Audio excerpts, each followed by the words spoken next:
ისინი არა მხოლოდ ჩემი კლასელები არიან, ისინი ჩემს ქუჩაზე ცხოვრობენ. მაგს ჩვევა აქვს, რომ ყველას დაასწინოს. ვიცი ეს კარგი საქციელი არაა, ხანდახან ეს ბუნიკითაც სრულდება.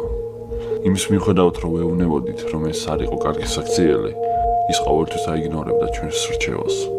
მაგრამ იმის გამო, რომ დიდი ხნის მეგობრები ვიყავით და ცუდ დროს ყოველთვის გვერდში გვედგა, მას ეს საქციელი გაუტარეთ, სანამ ეს არ მოხდა.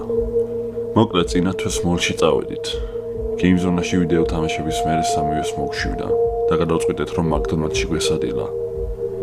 მენიუ შევუკვეთეთ და დავსხედით. იმ დღეს ბევრი აქციები და ფასდაკლებები იყო.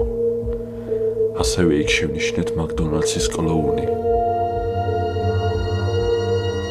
რომელიც შესასვლელთან იდგა და შემოსულ სტუმრებს ხარს უქნევდა. კლოუნი სასაცილო სახეებს იღებდა და ბავშვებს ბუშტებს შუქნიდა.